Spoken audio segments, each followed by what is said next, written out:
And now the fun part. Oh gosh, it's so good. It's divine.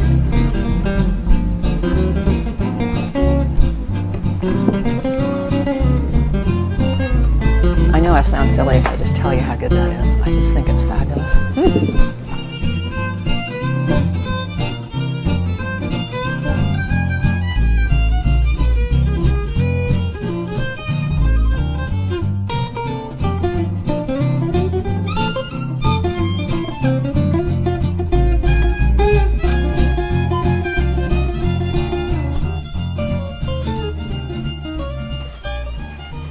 We're going to be making some more vegetables, but this time we're going to do them on top of the stove. And I want to introduce you to a couple of vegetables.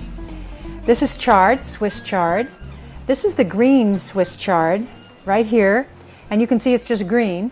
And this one is called red Swiss chard, and it's got the red root that runs up to, in the middle of the leaf. And you can see it's red and green. I have had people tell me, oh my God, I hate chard. And I said, oh, just try it this way. And they love it. They absolutely love it. So this is an awesome way to start eating chard, Swiss chard. And you're going to find that it's so easy. Basically what I do, and I want to tell you this too, it's a great hint. Whenever you're making anything, have a little bowl sitting on your table ready to put your discards in, you know, things that you're not going to use, you're not going to cook. I went ahead and cut off the stems here. They are perfectly good to cook and eat, but we're going to go ahead and take them off. And like I said earlier, I like to save them for juicing. So we're going to cut these up. Remember we used some beets a while ago, and we're also going to make some beets and carrots. I'm going to just go ahead and throw these beet greens, the beet greens right in here with the Swiss chard because they take about the same amount of time to steam. And you know, often I don't even use a knife on these. I just rip them with my hands, just like this. And if you don't want to take the time to get out a knife or anything, you can just rip your vegetables like this. I don't know if it's the best thing for them, but I just love getting my hands in the food. And it's really simple. Sometimes easier to eat, sometimes if they're nice long leaves, and sometimes you might want to break them up a little bit more. So we're going to break them up just a little bit more tonight. So I'm just going to take another knife and go right through it. Oh, I saved this one leaf. Okay, I didn't get that. So we just got a nice big pile here of cut up greens. And the way that I'm going to cook these is I'm going to steam them. Did we get them all? We did. So I've got a pan over here already going. It's a nice big pan. It's got a big steamer in it. Now you're going to see how much this is going to cook down. I will often eat one bunch of chard for my lunch. So that's how much it goes down. But here's a steamer pan, this big one. And you need a big pan because it cooks down so much, but it's so big when you start. And we're just going to put that right in there. And then we're going to turn the fire on. I'm going to bring it to a boil. And I'm probably going to let it cook for only about 10 minutes. It doesn't take long. Now, if we were using kale or mustard greens, they take quite a bit longer to cook. And we're going to cook those in another segment, and I'm going to show you a way to make them really nice and tender. Put the lid on this. And we're going to turn the heat up. There we go, perfect. Now I'm going to bring this pan over, and this is another way to steam your vegetables. And you can see that this is a smaller steamer. And these are great for single portions or for smaller foods that aren't going to have to cook down like the Swiss chard. Now I've already cut the beets and carrots. And the reason I'm making beets and carrots for you is a lot of people really don't know how to eat beets either. And my brother-in-law just begs me to make his beets and carrots. He loves beets. And I like putting these two together because they look good. They're the same consistency to cook. They take about the same amount of time to cook. And steaming them is great. If you don't have a steamer, put them in just a teeny bit of water, bring it to a boil, turn it off, and they'll be done in about 10 or 15 minutes. Just let them sit in that hot vapor, and they'll continue to cook. So while those are cooking, we're going to saute up some spinach. Now I know this is a lot of vegetables, but as soon as these are cooked, I'm going to show you a very simple way to dress them and make them just rich and scrumptious. This is clean spinach. I love to buy this stuff. It's already been cleaned, and washed. And this is baby spinach. It's not as chewy as the big leaves, but it's so simple. And remember, we want to make sure we get lots of good foods in our body, so we want to keep it simple. Now on the spinach, this is only going to take a couple of minutes, so we're just going to put that fire up. I didn't put it in a steamer.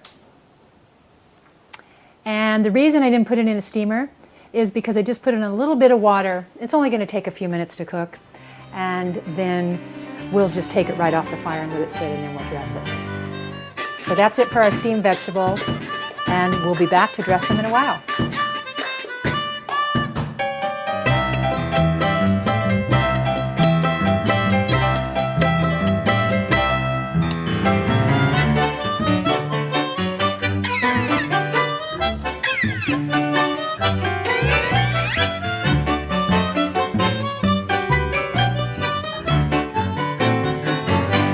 Are you ready? Now we get to eat. Or we get to make some food to eat. We're all going to enjoy it after we're done.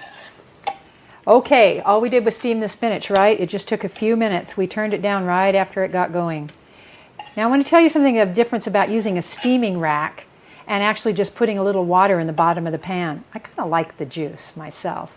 But I steam them often because I know, in the rack, I know that it's better than really boiling. This is really considered boiling your food when you put water in it and you cook it like that.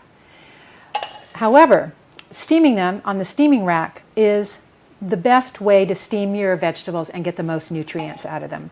But a thing like spinach, it doesn't take very long to cook, so it's not going to be in the water for that long. So I go ahead and do it this way. Besides that, have you ever tried to pick it off of the steamer? It's difficult. So here's the way I love to eat spinach. This is Syrian pumpkin seed oil. Remember in the other segment how we ground the Syrian pumpkin seeds? This pumpkin seed oil is absolutely like divine with a capital D. It is slightly roasted. It's nutty, it's thick, it's sensuous, it's rich, it's absolutely good for you.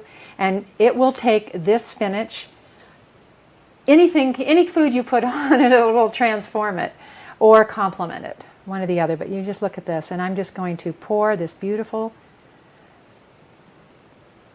Syrian pumpkin seed oil. You can't really see very much of it, but that is all there is to it. I guarantee you, you serve this, and people will go, what did you do to that? Now we can't go any further without a little bit of salt. We're going to take this beautiful salt and just sprinkle that on top. And voila, you've got a beautiful dish, just like that. So now I'm going to get the beets and the carrots out. They're right over here, and they're all finished. And I'm going to show you another easy way to make those. Woo, look at that steam. Isn't that great? You going to get those? I'm going to go ahead and put them into a dish. We're going to start off with the sesame seeds. You could do the pumpkin seeds too, but I love the sesame seeds. And we're just going to sprinkle them on lavishly. Just don't be shy. Give it a really good dollop. And the reason is you'll see that you're going to want a lot because it's going to turn into a beautiful gravy-like consistency. I'm using Barlean's oils here. Barlean's makes flax oil. And you can see there's a couple different kinds. We have Essential Woman and Omega Man, and then they make a plain flax oil too. I always order their high lignans, and the lignans are the little pieces of fiber that are inside the flaxseed. And the high lignans, they just create this great flavor and this consistency to the oil. The Essential Woman has some ingredients in it that are particularly good for women's health. And Omega Man has pumpkin seed oil, and it's Syrian pumpkin seed oil added to it because of its great nutrient properties, particularly for prostate health. Is all flax oil good for you? Absolutely, if it's Barlean's. And I'll tell you why I really advocate their oils. Fresh Express is what they use, the term they use, because when you order this oil, whether you call them directly or the store calls them that you're buying it at, they place the order then and it goes straight to the store. They press the oil straight to the store. It doesn't go through a distributor and sit on a floor somewhere. It actually goes straight to either to your home or to the store. And when you buy it at the store, there's a date on the back that tells you when you should use the oil, and it's usually within 4 months. So everything is dated, and they call it Fresh Express. Number one, flax oils are extremely sensitive to light and heat. That's why they're in a dark bottle like this. So then they're very high in omega-3s, and omega-3s are the essential fatty acid that has that sensitivity. That's why you don't find omega-3s in all the bleached oils that you see on the shelves of the supermarkets, or olive oil for that matter. Olive oil has more omega-9s and 6s. So any kind of oil or any seed, even walnuts, that has a high amount of omega-3s, then it's going to have much more sensitivity to light and heat. Therefore, the reason for the date on the back, therefore the reason for the Fresh Express, and therefore the reason for the dark bottles and the refrigeration. So if you want to get an abundant amount of omega-3s and do it in a vegetarian way with a great taste, this is the way to do it. I like to use both of these oils. This one has the pumpkin seed flavor, and even though I'm a woman, it's really fine for me to eat this oil. And I like the variation of the taste. And it's actually fine for men to eat this oil too, because some of these nutrients in these functional foods are so powerful. I mean, remember when I mentioned that pumpkin seeds were used for medicinal reasons? They were actually a medicine before they really realized they were a food. So these are so powerful that they began marketing them as supplements. But when I discovered them as a food, I realized that they were really much more than a supplement. They are a great food. And you don't have to worry about eating too much of them, because you really can't. Your body won't let you. So it's not like you're taking too much of a pill or anything like that. This is just a great food source. So I'm going to take this oil, and it's in a nice squirt top, and I'm going to take it and just squirt it all over the top of these beets and carrots.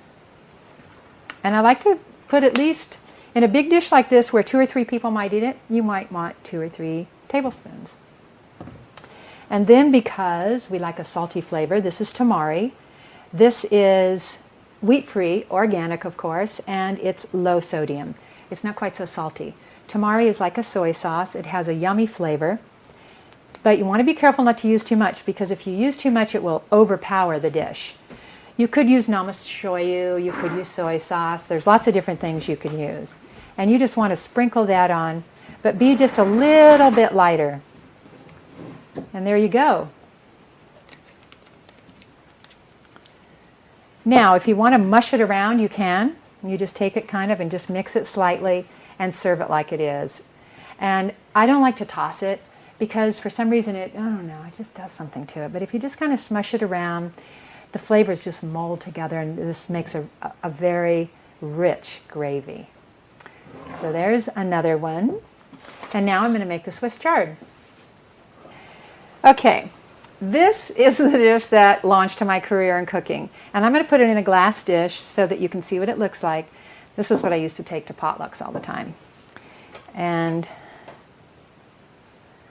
it was so much fun, because I would just throw it together. I'd go get a couple of bushels of Swiss chard at the store. I'd clean them, break them with my hands, throw them in a little bit of water, a steamer, and then put them in the pan, add my oil and my seeds and my tamari, and I would take it to the potluck, and everyone would say, "What is that dish over there? What is that?" And everyone started approaching me. And it's my signature dish, so to speak. And it's so simple. I used to say, well, don't be silly. It's you know, I can't write a cookbook on Swiss chard. And they'd say, but it's so good. But it is what started everything. And I realized that these oils just have such a beautiful flavor that it seemed to wake up people's taste buds. Like, where I've never tasted this before. And it would feel so wholesome, just wholesome to them, that it was part of what they liked about it, not to mention that it tastes good. Because, you know, a food has to resonate with you. It's got to just resonate with your being, and after you eat it, you want to feel good. You don't want to feel full or sluggish. You want to feel light and fed.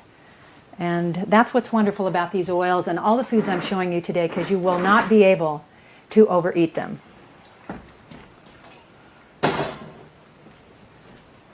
So I'm going to do the same thing with this dish, and if you wanted to, we could have used the pumpkin seeds on this one.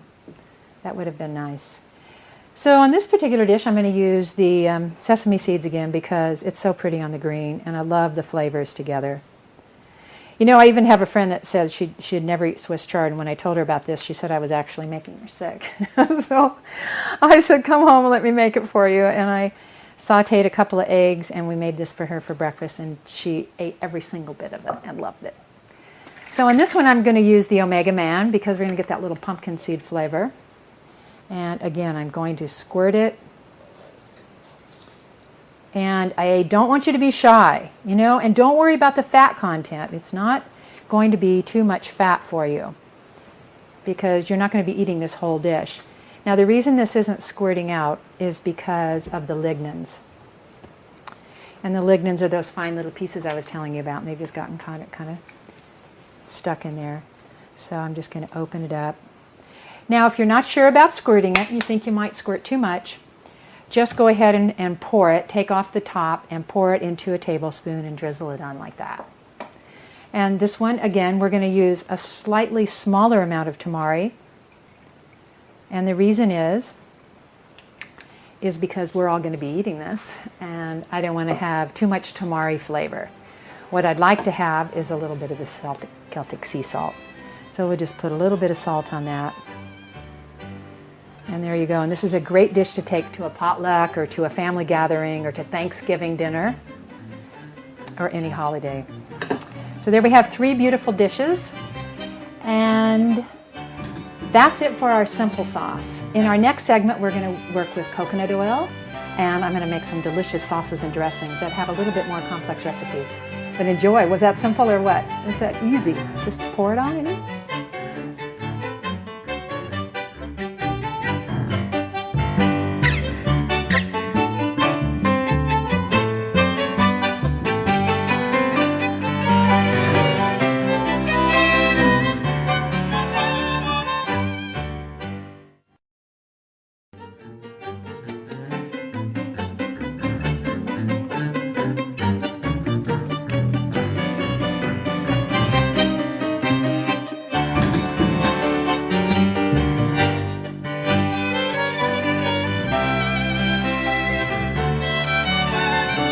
Hi, and welcome to our vegetable segment, or at least part of our vegetable segment. We want to take a moment here and show you what we're doing with some winter squashes, some potatoes, and some other vegetables. Remember when I said it's all about easy? Well, this is the part that's easy. You know, all you have to really do is cut these vegetables up, put the squash and a little bit of water, and stick them in the oven while you do something else. Or if you want, you can put them in a pan with a little bit of water and one of the steamer plates, which we'll show you in a little while. But basically, we're going to put these in at about 350 degrees, for like about a half hour. Sometimes these cook so fast and sometimes they take a little longer, but you'd be surprised how fast squash cooks. Now, I also wanted to show you what I did with the beet greens. If you can see here, these beets, we just cut the greens off the top. These are the extra pieces, and I always save these to put them in a juice. If you're juicing, and if you're not, you should be, because this is a great food. And you can chop them up and cook them too. Now what we did is we took the beets off. I left the little pieces on the top so that we might even be able to use them as a dip. I'm just giving you different ideas. We're going to bake some sweet potatoes, a red rose potato, some beets, and I'm going to take some carrots, fresh out of the earth. All we've done is, really washed them good and scrubbed them with our hands, broken the tops off, and we're going to put these right on the tray here just to bake. Now you're going to see when these come out, they're not going to look the greatest.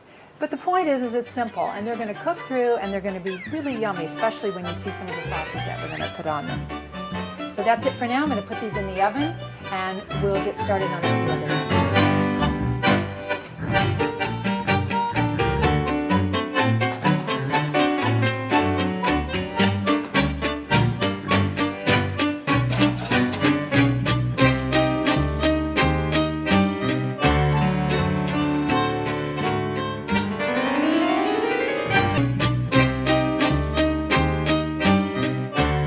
I want to show you another way to use that delicious sesame flax oil blend. You probably would have never thought to put it on a sweet potato. And as you know, we baked some vegetables earlier, and we baked some squashes, and we're going to be working with those, and I'm going to introduce you to coconut oil in the next segment.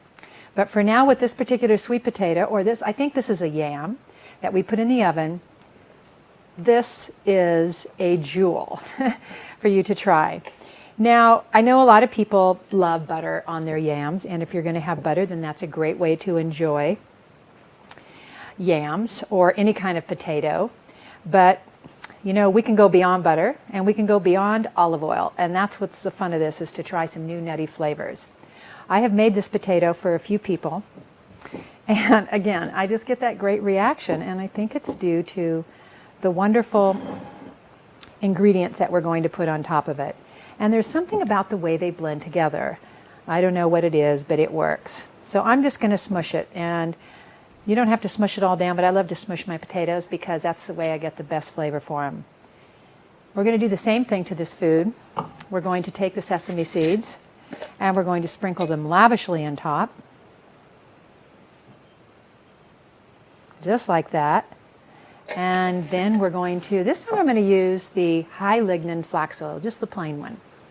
I'm going to shake it up. Many times the lignans get stuck on the bottom because they sit for a while like that.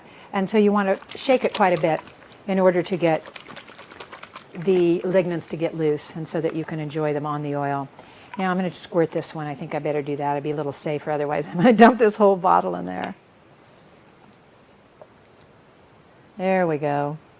And just sprinkle that back and forth, pour it, squirt it, give it a good douse. And for this one I want to use the Flower of the Ocean. I don't need this anymore. Sea salt. I'm just going to take off the top and put my hands right in there. Now look at the difference in the granulations of this one. Remember I told you it was in between the large crystal and the small? This is what makes this dish. Because what happens is you get this sweetness from the yam, and then you get this nuttiness from the oil and the sesame seeds, and they blend together, and then you get this burst of salt, and it's absolutely divine. And that's really all there is to it. Now, I'll tell you what I do with this. I pack and go a lot with this. I will either take the sweet potato or the yam, either one. I love them both. Pull them up together, wrap them in a piece of foil, or actually put them into a dish to take with me, and I can eat it whole just like it is. Or you can go ahead and dress it like this, mush it up together, and do the same thing. Put it in a dish and take it to go. If you're at work or out and about 2 or 3 hours later, it's really very good to eat. I know that may not sound like it's safe or anything, but you can leave food for like up to 4 hours. So this is a great pack and go. I've often taken it on airplanes with me, and you'd be surprised how good it is. So enjoy. This is a great alternative to another way of making yams. Oh, and incidentally, if you want to take them to a party or a potluck, then you could cut them up. You could skin them, cut them up and put them in a glass dish and do the very same thing to them. So easy. You just bake them, cut them up, put them in the dish, sprinkle the seeds over, squirt the oil over, and sprinkle the salt on top. Delicious meal.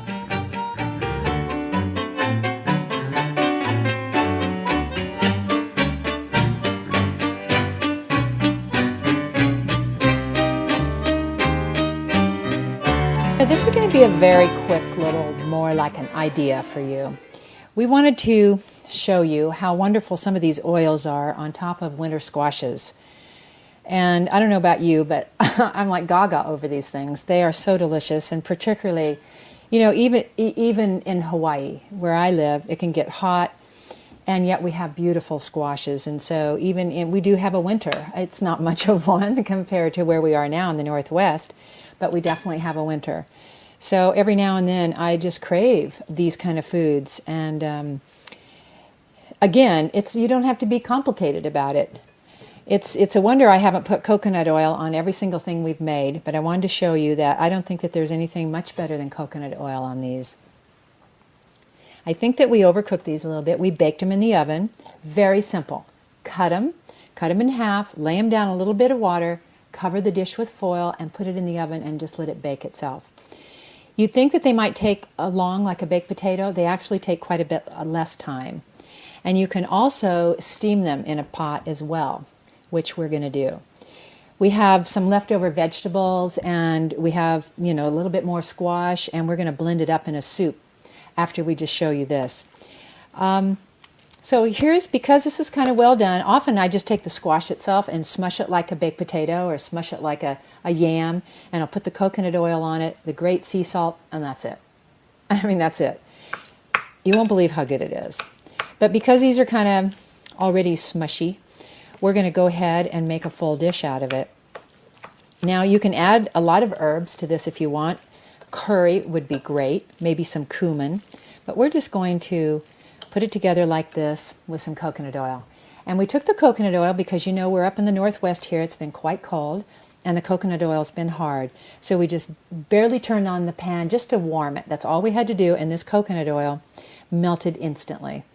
Oh, by the way, when you're working with this coconut oil, as we've showed you many times, it can get hard because it's saturated fat and it gets solid at room temperature. But if you just put it in your hands, just your body heat will melt it instantly. I use it on my hands. I use it as a cream often when I'm in the kitchen because I always have a jar of it like this just handy to dip into. But we went ahead and put a little bit in a pan here to get it nice and liquid. I don't want to put too much. You can't use it for salad dressings if it's cold out because it would be hard. It won't stay liquid. Otherwise, I'd probably put it on everything because this coconut flavor just adds oh, I wish you could smell it. The smell of the coconut blending with the warm potatoes is bringing the essence and the aroma out of the oil, and it's fabulous. Now, we're not going to put the curry powder in, but I just wanted to get it out here to show you that it might be a really nice idea. And again, I'm going to taste it. This is what you should take to Thanksgiving dinner or to somebody's house, again for a potluck, because they're going to ask you what you put in the potatoes. And you're going to say coconut oil, and they're going to go, what? Coconut oil? I'm just going to put a teeny bit more, but you know, I don't know that it really needs it, but you know me. I like a lot. So that's it. I'm going to put some salt on it. I'm going to put it on a serving dish right here and make it look beautiful. But another great thing to take to someone's home and introduce them to something new. And you know, the coconut oil we've been using has a coconut flavor to it. You can buy coconut oil that has had the flavor taken out of it, and you'll get all the benefits of what the coconut oil has for your body. It's antiviral, it's antibacterial, and it's a very powerful food on many different levels. And so if you want to buy it, without the aroma and the taste of the coconut flavor, you can.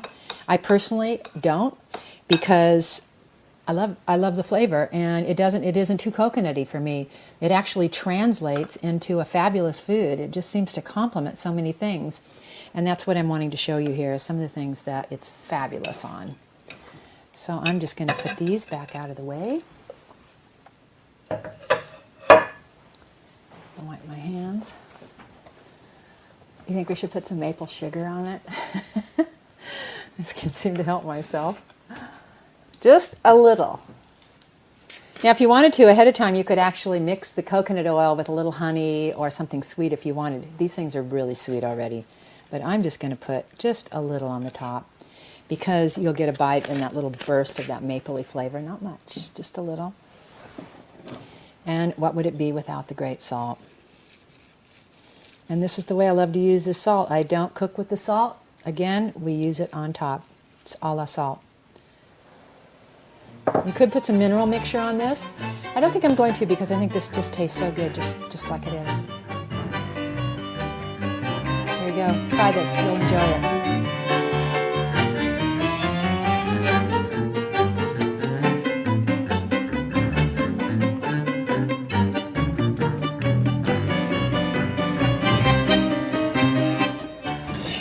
What I have here is a yellow rose potato and just a white russet, a regular russet, organic of course.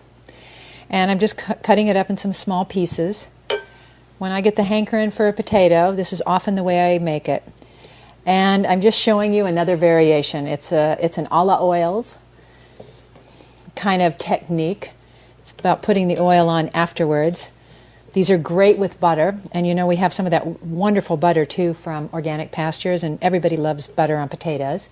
But if you want something different, this is a great way. I was taught this by a wonderful Italian chef in Boulder, Colorado when I lived there. And he would take this olive oil. Italians eat olive oil on everything.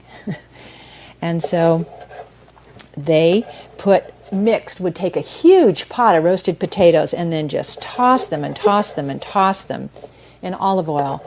And I just loved it, and I never thought of putting olive oil on potatoes like that. Of course you do when you roast them, you know, you might coat them with them and bake them, the little pieces, but not a tossing like this.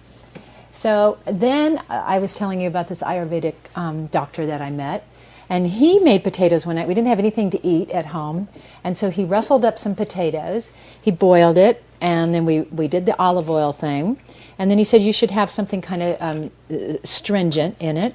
And so I like a lot of oil on potatoes because potatoes are starchy and they're just best when they're all greased up. So I'm going to just, okay, so we have something baking in the oven.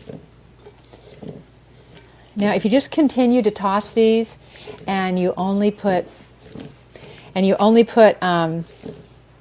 salt on them, they're great just like that, just like that.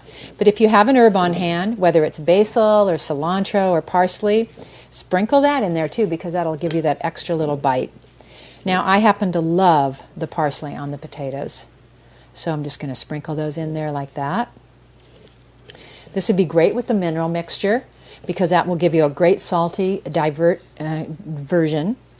But in order to get the 5 tastes of the Ayurvedic tradition, we're going to put some unusual things on these potatoes. You may not like it, but it might be fun to try, and it'll expand your creativity. A lime. I'm going to cut a lime, and I am going to squeeze a little bit of lime on this. You won't believe really how good these are. This is something I love to have for dinner. I like to eat starches at night. They kind of make you a little more full, a little more tired. Having my big protein meal in the middle of the day, but a nice warm starchy food at night is great. Now I'm going to take some maple syrup, yes, and I'm going to use the grade B because it's just slightly lighter than the grade A, the dark amber, and I'm just going to put a little bit of this on it. Not a lot.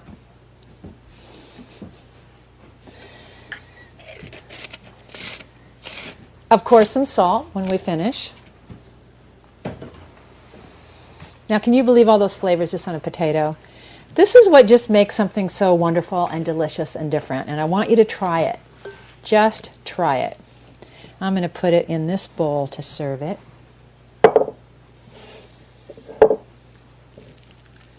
But you want to toss it as much as you can to really coat the olive oil all through it.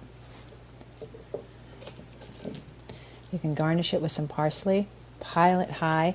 Did you ever notice that everything looks great when you make food? Even when you see the Food Channel and stuff, the way they just put the food, it always just comes out looking beautiful.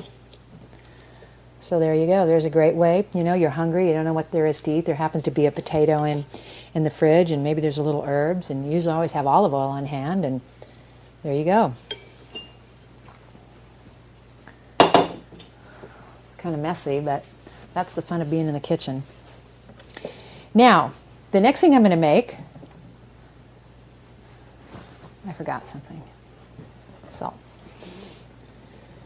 Now, you know what, I always keep this on the table because as you can see, I'm just salting the top of this dish and I might get into the middle of it and I'm going to want more salt.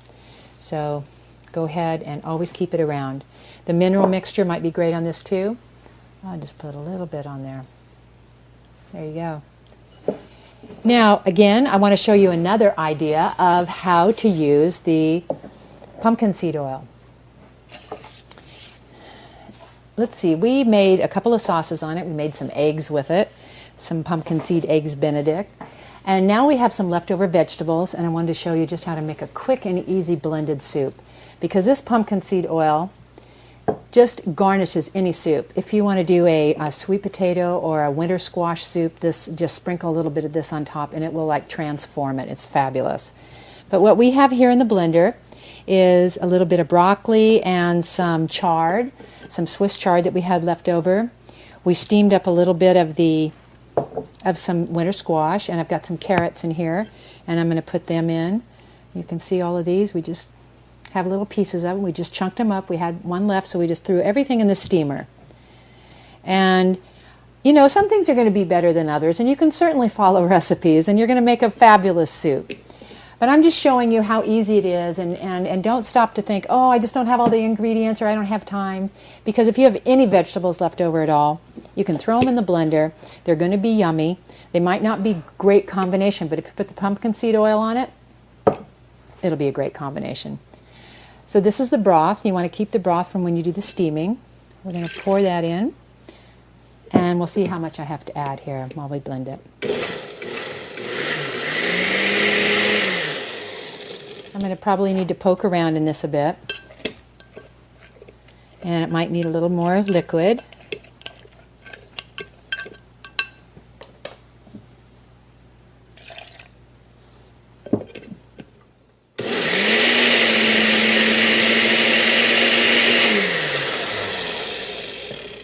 Another poke. I want this to be kind of thick. And if you don't use any greens, it's going to come out like a carroty, beautiful squash color, but we're using greens. So.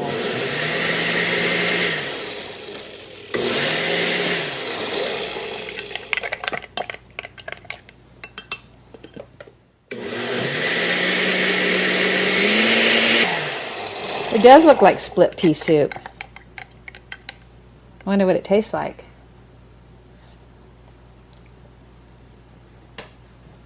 It's not bad. Tastes like vegetable soup. It's actually quite good. You know, if you have a little bit of squash or a potato, it'll transform vegetables. I'm going to make it nice and thick because I think that's going to be a beautiful way to enjoy this soup. And it's too bad that the pumpkin seed oil won't show up just a little bit more on this, because that's what's so beautiful about it, that dark, dark green. I don't know if you can get that on the camera. Yeah, you can see it, huh? All right, let's take this delicious nectar of the pumpkin seed, and we'll just pour that over the top. I'm going to swirl it around, just like that. And I'm not going to tip it over, because if I do, it'll just kind of, does that help? It just looks really beautiful because it's got the dark green river on top with the pumpkin seed oil.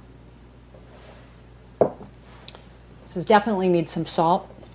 This is an item I could have salted a little bit while it was blending. That would have been good, but I think on top's going to be great. Again, put it on the table. There you go. Those are some quick and easy veggie dishes, using the oils again and using something different and offering some new and different flavors. Bon appetit.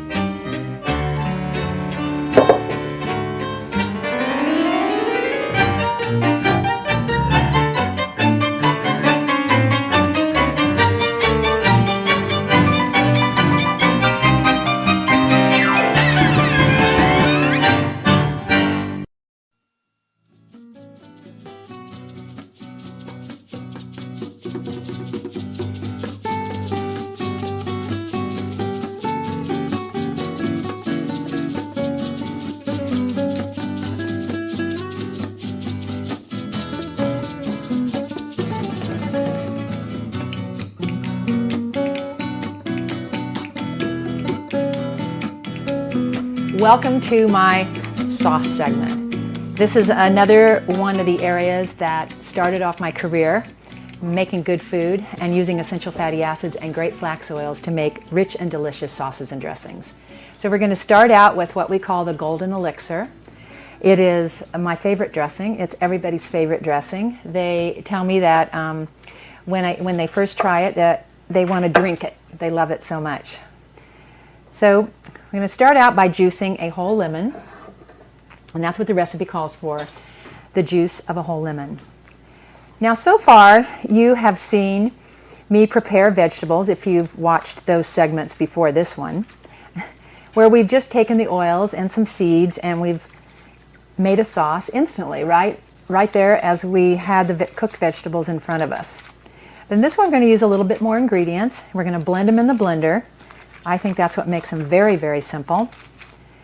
And you can put them in your fridge and then you have them ready to go for other meals. Now you can see how I'm squeezing this lemon. I love this reamer. They're lightweight. Might squirt myself. They're lightweight. You don't have to get it out at appliance and plug everything in. And I get a good workout. It's good to put your body into your food, into your making of your food. And if you're doing a lot of lemons, then it's a lot of work. It's really great to have something that's automatic. But for one lemon, this is great. And I just put a strainer. Love these little strainers. Go ahead and scoop all that good lemon in there. And I'll tell you what, because I like the pulp, I like to, let's look how that's dripping. I'm going to go ahead and take these seeds out. Set them right here so that I can use all this great lemon pulp because there's a lot of flavor and it's going to add great texture to the salad dressing. I know I got pulp out there too, but it'd take quite a while to do all that. So now we have the juice of a whole lemon right there. And I'm just going to go ahead and dump that in the blender. I'll put this up here so you can make sure you can see it. So we'll dump the juice of a whole lemon. Now, remember when you make this dressing, you might have a huge lemon and it might be really juicy, and you may not want a big, juicy lemon because it'll make the dressing very, very lemony. So you might have to adjust your other ingredients, or you might love it really lemony. I actually do. So we have the lemon. And then it calls for, we're going to start out with, let's see, the tahini. We call this the golden elixir now, but it used to be called tahini tamari lemon, and those are our basic ingredients. Now I'm using Rejuvenative Foods raw tahini. If you shop for tahini and you accidentally get, or you want to get roasted tahini instead, you're going to have a different flavor of this. It's much different. I prefer to use raw, just like I prefer to use the fresh flax oil and the raw tahini. I'm going to put 2 tablespoons in. Whoops, better put it over there. Okay, so we've got our tahini in there. We want 1/4 cup of water, which we already have measured here, and a couple teaspoons of kelp. Now, remember when we did the cultured vegetables, or not the cultured vegetables, but the sea vegetables, we made our own mixture, which is right here, of all the different various types of sea vegetables. Well, this one calls for kelp, and I use kelp, and you can buy it in bulk, or you can buy it in a jar from Maine Seacoast Vegetables or many different health food stores. It makes this dressing, and it calls for 2 teaspoons. I don't know what it does, but it doesn't taste, you know, like fishy or seaweedy. It just brings a quality to it that really enhances it. Some garlic. I'm going to take half of this clove because it's a big one, and I don't like it real garlicky. Just throw that in there. Some tamari. This is going to give it a salty, wonderful flavor, and the recipe calls for 1/3 cup. Now, here's another thing I just want to say in making this dressing. You could use 1/4 cup, a little less tamari if you wanted, because tamari is very strong, and you don't want to use too much. So depending on how big your lemon is and all of that, just kind of be aware that tamari can take over. It's like tamari rules sometimes. It's fabulous, but you want to be careful you don't use too much. We're going to use Barlean's Essential Woman in this oil, and I'm going to pour it in last. And now we're going to put in the ginger. Now I'm going to use this taller grater, but you can also use a small grater like this. I'm just going to use this one because many people have this, you know, most everybody has a hand grater at home.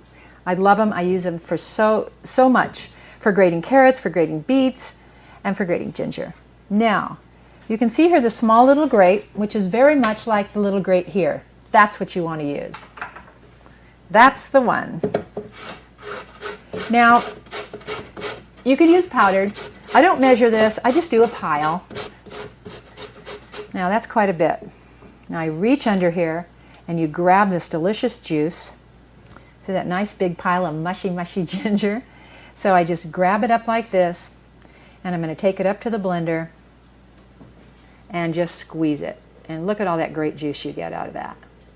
That's the way I like to make my dressings, because this is going to have, you imagine with the nuttiness of the tahini and the flax oil and the lemon, it's going to be awesome. Okay, so now I think we have it all. Whoops.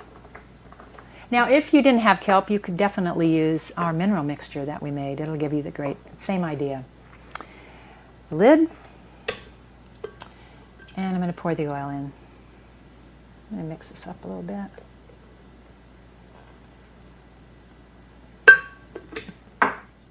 Ready?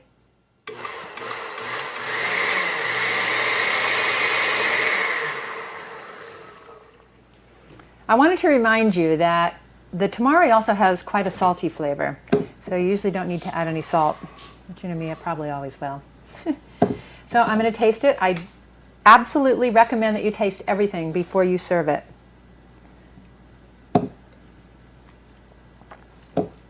God, that's just awesome.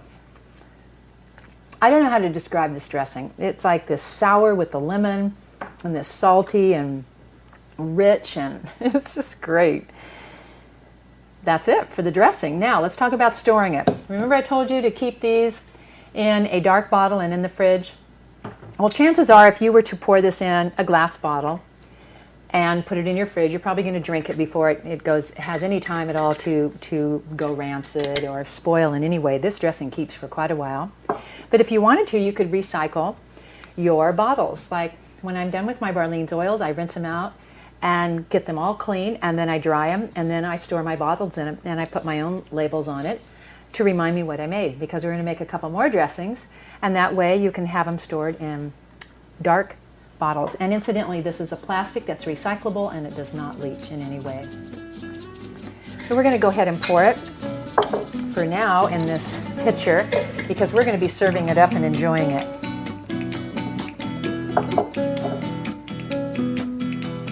So when we have our salad segment,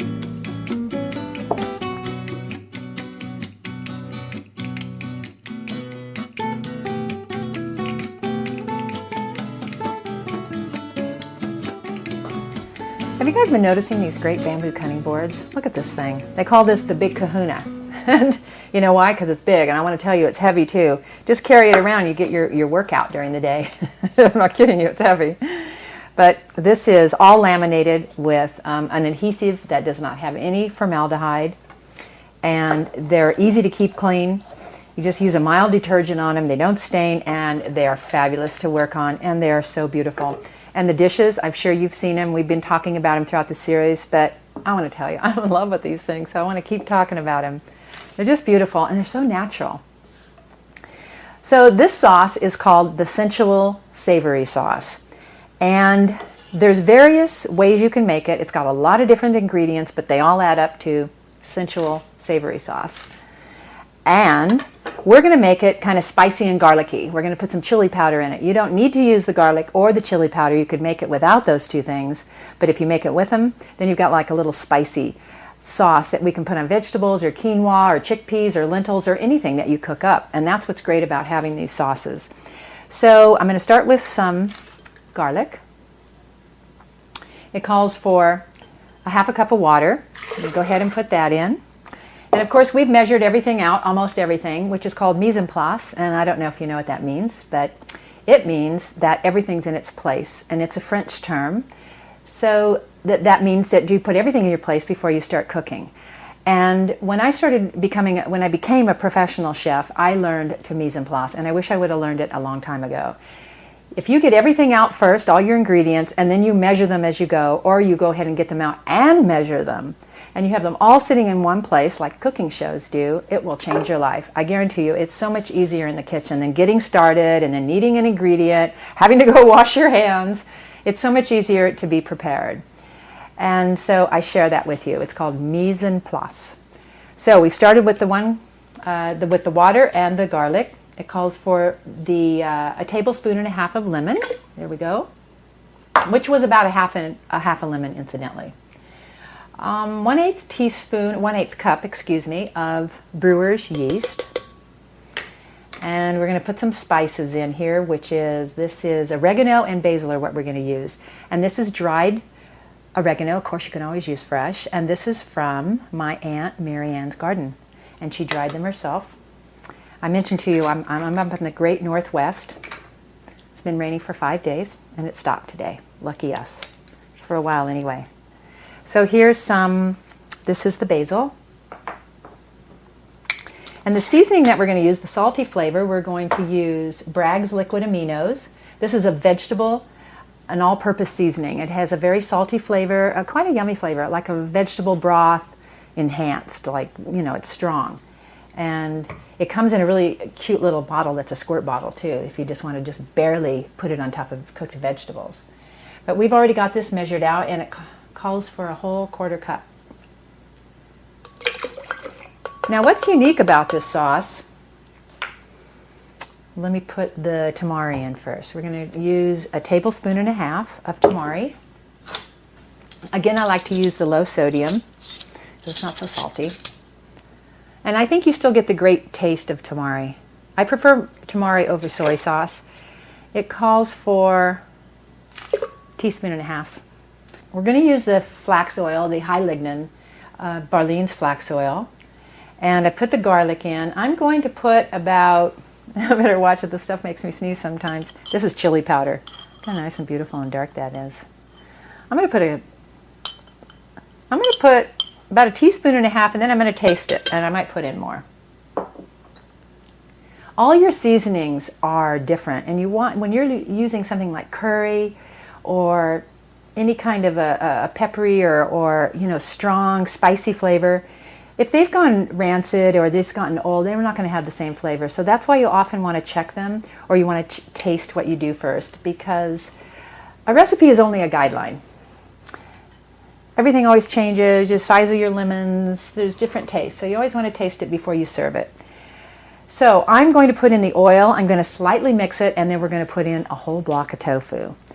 Now, I'm not a big eater on tofu, but I do enjoy it once in a while, and I particularly enjoy this sauce. It makes it a very high protein sauce with good essential fatty acid, lots of good flavors, and it's wonderful to put on top of vegetables, and it gives you a full meal that's high in protein. And this sauce will last up in your fridge for days. And all you need to do when you take it out is kind of whip it again to get it nice and kind of frothy and fluffy and looking beautiful. So I'm just going to give that a quick little burst. Now remember, we put garlic in there, and they were kind of big chunks, so we're going to want to mix it. And then I'll add the tofu slowly.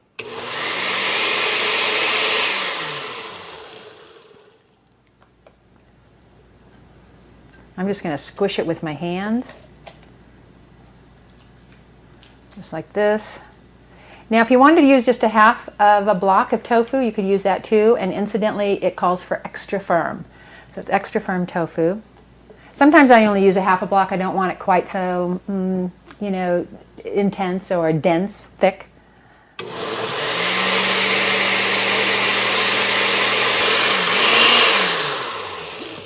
Okay, that needs a little help from me, a little stir. Here. You know, I forgot one ingredient, and that's sea kelp. We're going to use a little bit of that again. The recipe calls for about a half a teaspoon. There we go. This is one of the most popular sauces also that I've ever made. People like it on everything.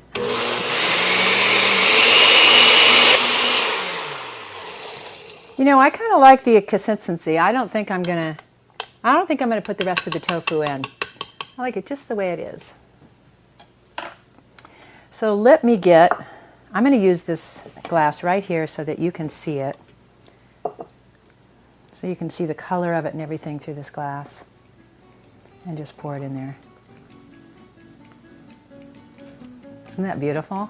This is so tasty. I want the whole crew to come up here and taste this right now, because it's gonna be great. And then as soon as we change our set here, we're going to do another sauce, and then we'll show you how we can put it all together with some great food.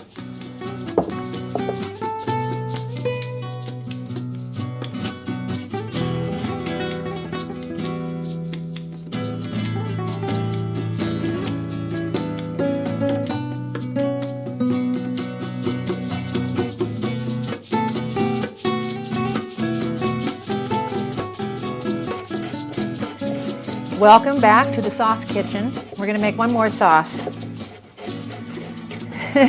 This is very different. All three of them are pretty different that we've made so far.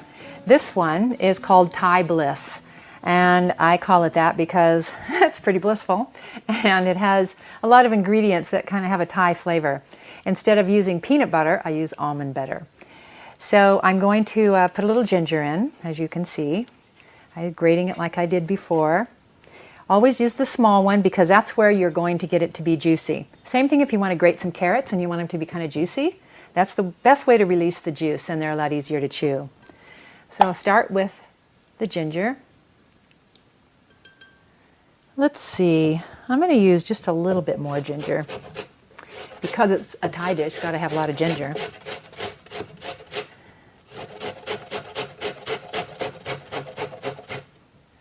This is a pretty intense sauce too. It's got a lot of food value to it. And that's why I like to make these rich and delicious sauces, because they're so full of food value. Lots of ginger. But then they become something that you can put on a salad and feel fulfilled afterwards and feel like you really had a meal instead of just, you know, a little bit of lemon or something. Okay, we're going to set this over here. And we've already juiced our lemon.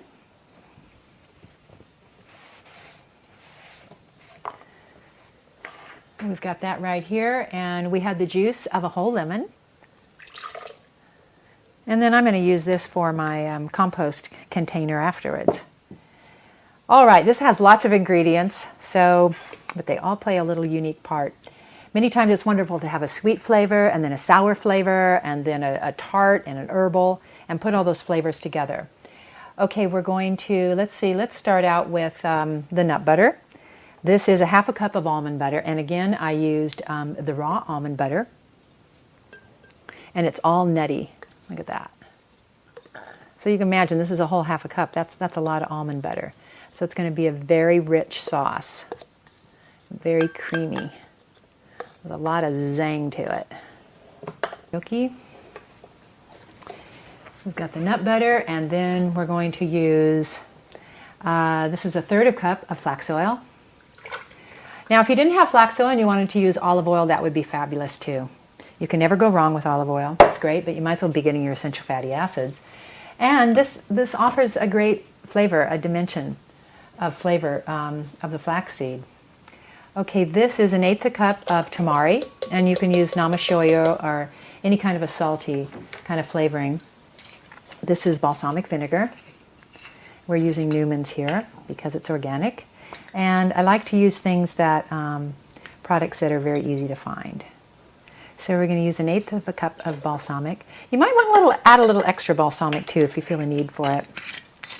We're going to throw in a clove of garlic. That's simple. And we're going to put in some honey and some maple syrup, both. Let's see. Now, the reason I use these is because sometimes, well, often when a recipe calls for sugar, sugar really plays its place sometime, and you can get wonderful raw sugars that are unrefined. But the flavor of honey, wow. And also the flavor of maple syrup. And we're going to use a grade A, which is a dark amber maple syrup here. And we're just going to use a teaspoon of that because this is going to add a beautiful flavor. I think I should be able to lick the spoon now that I'm done with it. Now that has the honey and the maple syrup together. That's really good. Okay, I think that is just about everything, except we're going to have the water, and we're going to put the water in it to give it the right consistency. But before that, I'm going to place some live salsa. I could have put some kimchi in it, but this salsa is so delicious and has such a kind of bite with it. I'm going to start out with just a nice, good teaspoon of it, and I think this is going to give this a great taste. Okay, let's check it out. Oh, let me add about some of the water.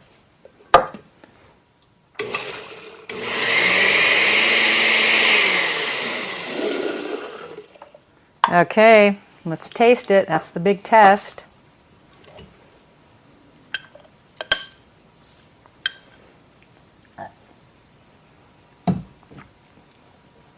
You know, this dressing, God, that's so good.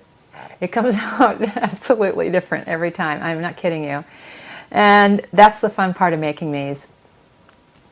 Simple ingredients that you want to keep on hand. You always want to have cultured foods. You could use a different vegetable. This is really good.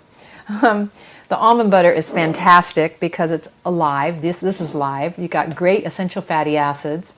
Then you have some flavorings here with your vinegar. A little bit of sweetness. Oh, it's just great.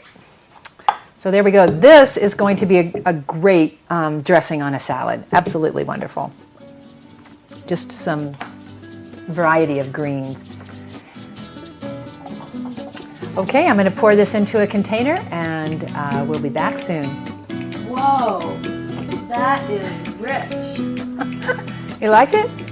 Yeah, it tastes like really rich and healthy at the same time. It is rich. It's a very, very rich sauce, yeah. That's why if you just put it on cooked chard. Smooth, too. It's like hippie French. That'd be a great dressing, hippie French. That's great, Char.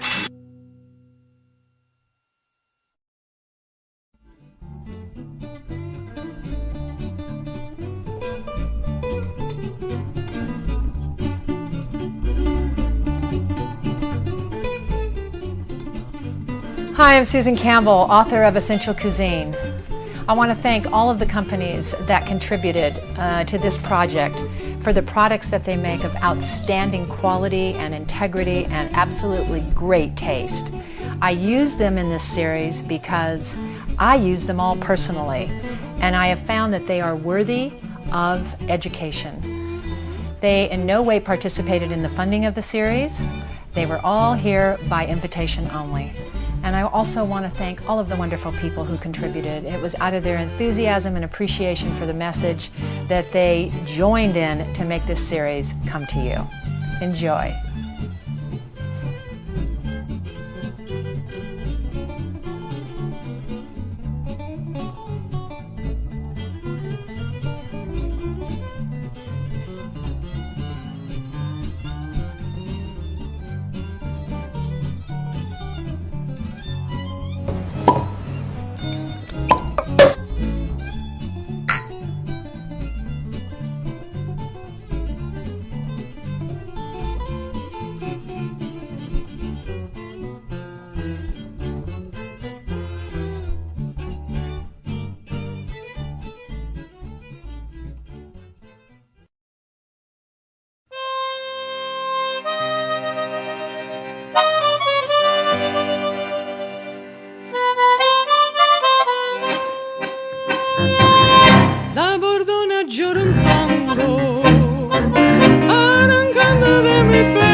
I'm going to be making some sauces and dressings, and I'm going to put on some lentils and some chickpeas and some quinoa. And for those of you who do not know what quinoa is a grain, and it is, I'm going to hold it here in my hand. Can you get a camera on that? Yeah? So this grain is very small, it's kind of round, it's high in protein, it's alkaline to the system, and when it's cooked, it's kind of like rice. It's 2 to 1, 2 cups of water to 1 cup of quinoa, and it puffs up. And it puffs up and is kind of airy, so it's a very light grain. And I'm going to put it here. I've already measured the water. There's 2 cups of water, and we've got 1 cup of quinoa. Chickpeas, lentils, and legumes, they stand in a family all their own. And look at the colors here.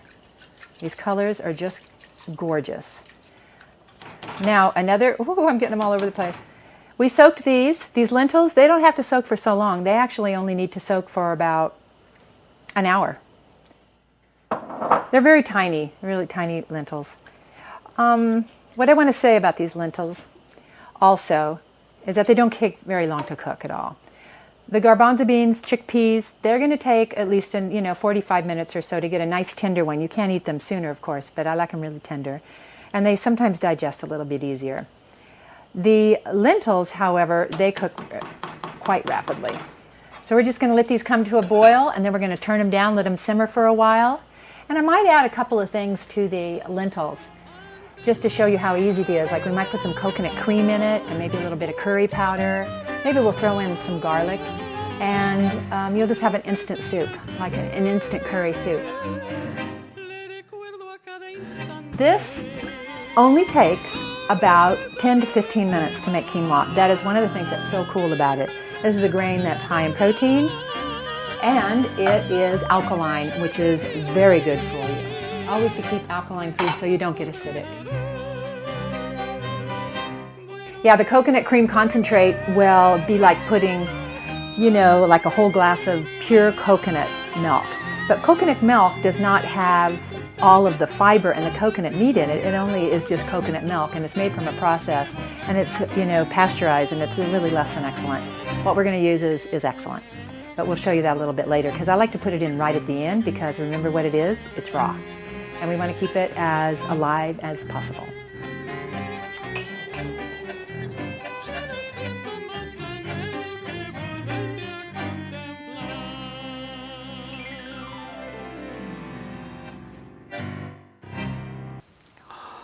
Smells so good. It's got that curry flavor. These are the lentils, in case you didn't know what I was smelling. I wanted to let you know what I put in here. You remember that I put some curry powder in it and some garlic. Then I put some coconut spread, and I put about 2 whole tablespoons in here to give it just a beautiful consistency. And what we're going to do with that is we're going to create a soup and plate it up with some other foods, and then we'll be serving it after a while. Okay, you'll see more of it later, but I just wanted to let you know what I did with it. Now, the other thing, remember when I talked about salt on top of? This is one thing that I put a little salt in while it's cooking, but not the chickpeas. So I'm just going to go ahead and, you know, sprinkle a little of that in there, let it sit. We're going to stir it up, and we'll serve it up in a bit. Now, here's the chickpeas. These have all been cooked. I'm going to pour them into this bowl. And what I want to show you here, and the reason this seems so simple, it seems hardly worth even having to put this in the series, but it's been such a big hit at all my cooking classes. And the reason it is because people go, what is this? You know, they're just not used to eating chickpeas or garbanzo beans, as they're called. They might eat them in hummus or something like that. But it's not necessary to do all these complicated recipes. If we just take a little bit of coconut oil, now that seems like quite a lot, but I got a big bowl here. Just about a nice whopping teaspoon. Again, you don't need a lot.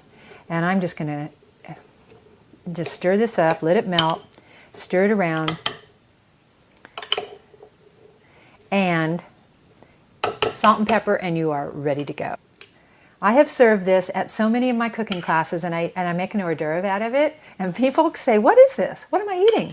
It's often been the most favorite thing. This is absolutely divine, and all you do is put this great coconut oil on it, and some of this great flower of the ocean salt, and then some freshly ground pepper, and voila, you have an instant dish.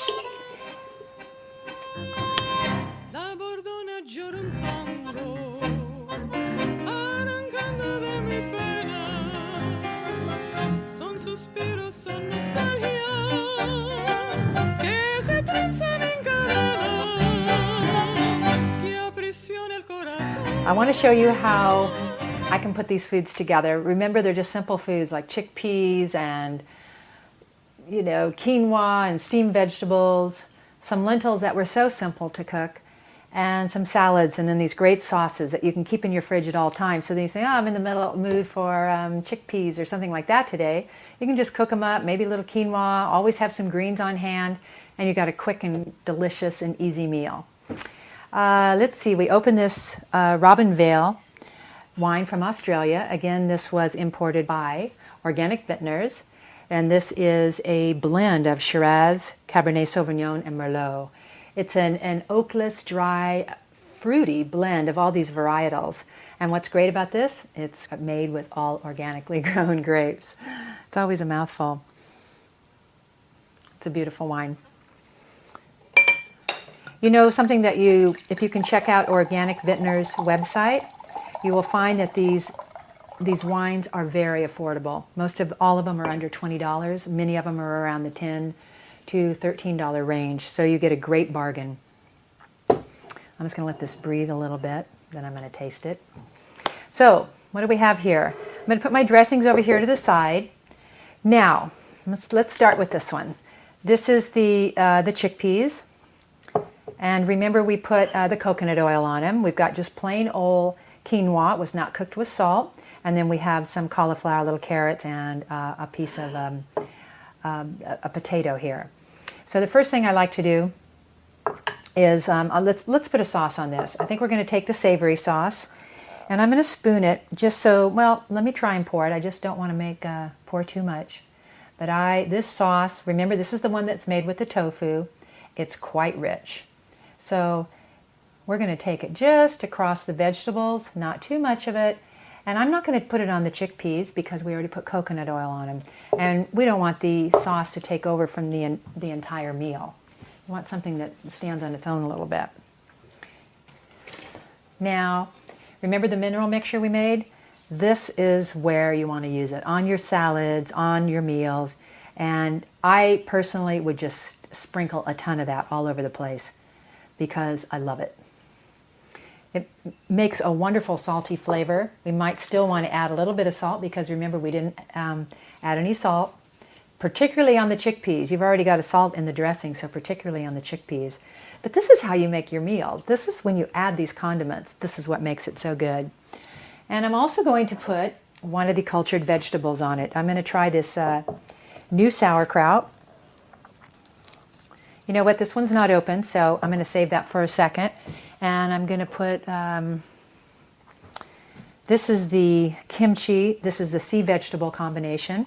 Remember what I said earlier, you always want something alive with your meal.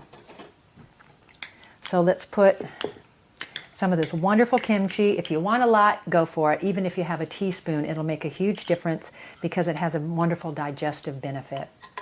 So I'm going to put a couple of spoonfuls on this on each side. You know, there's been a couple of times where I've sat down for a meal like this, and then I'll get up and think, you know, what did I forget? And I'll realize I didn't have any cultured vegetables. After a while, your body will know, and it'll say, cultured vegetables, I need cultured vegetables. So, there you go. That's how you can dress these simple foods. Now we're going to take this one. I'm going to set this back here. And this one we plated up. Beautiful for you.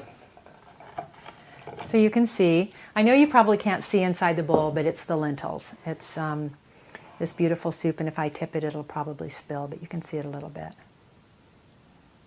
Oh, yeah. See how nice and thick it is? And you can't believe how good it is with that coconut in there.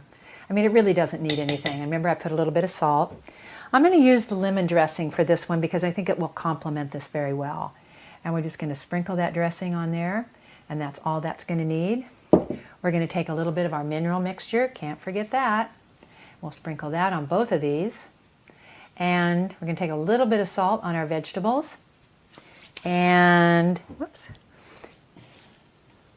Remember our pepitas that we popped? We'll sprinkle those on top too because that'll make the salad yummy. Now, if you make these pumpkin seeds, make a bunch of them ahead of time, put them in a dish with I like to use a jar, and you put a tight container on them, and then they stay for ages. Ages, I really mean that. Okay, I'm going to show you one other thing I think is fun to do, and that's maple syrup granules. Now you think, oh, I must be out of my mind. All meals, we like something sweet, we like something sour, we like different little flavors. Often I'll just take a little bit of these maple syrup, or granulated maple sugar is basically what it is, and maybe just sprinkle it on one item. And you'll just get just a little burst of sweetness. I think it would be great on these vegetables. And you'd be surprised what that adds to a meal. Sometimes I even make potatoes and chop them up in a bowl with some parsley, and I'll add a scoop of honey to it. And it was an Ayurvedic doctor that taught me to eat that way. And I found that it's quite enjoyable. When he first did it, I said, honey on top of potatoes? Oh, we had a few other things going for it too, but it was great. I think you feel very complete. Sometimes, you know, after a meal, people want dessert or they want something sweet. And some of my friends, when we're eating a lot of raw food dishes, our dessert is a giant spoonful of raw honey. And it's quite satisfying. You'd be surprised. Alrighty, so what do we have left? Oh, I have one more dish here on this beautiful bamboo plate. Oh dear, this one went without cultured vegetables, and we do not want that to happen. I'm going to give this one the beet, cultured vegetables. will add a beautiful color to this dish.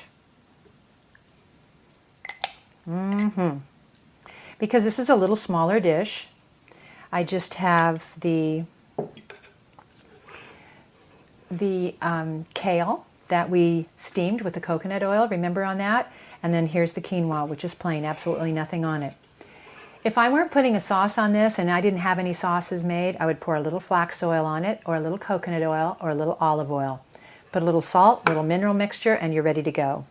But we are going to give this a tiny little dose of the Thai Bliss. And we don't want to overpower it because these foods are going to stand on their own very well. We'll give it a little bit of mineral mixture and a little bit of salt on the veggies. And let's just get decadent and have a sprinkle of the maple sugar. And there you go, there's another meal. So many different variations you can do here. And when you're using these sauces like this Thai Bliss, remember this has a lot of almonds in it, and almonds are high in essential fatty acids, they're high in protein, they have a good carbohydrate balance to it, carbohydrate and protein and fat. So it's a great food source and it'll make you feel very complete. So I'm going to take these away and then I'm going to bring our salad back and toss it, and we'll be ready to have our feast. Don't you love it when you go into a restaurant and they say, fresh ground pepper, please?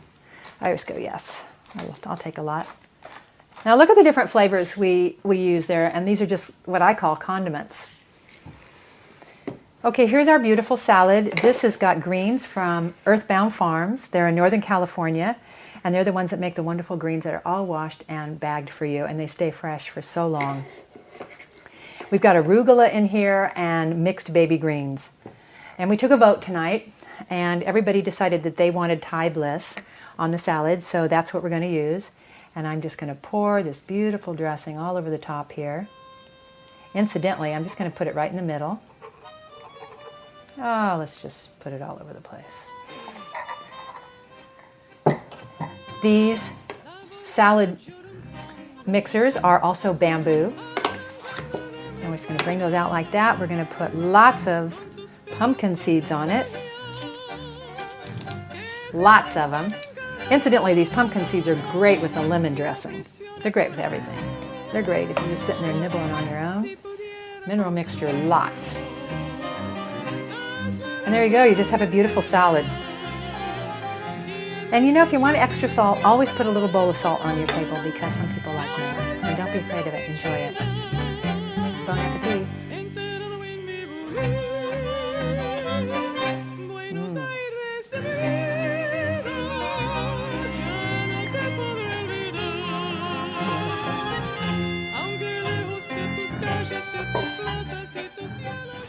So this is the quinoa. Get a bigger spoon. This is the quinoa with, Which one is that? With the savory sauce. it's so good. Oh my god.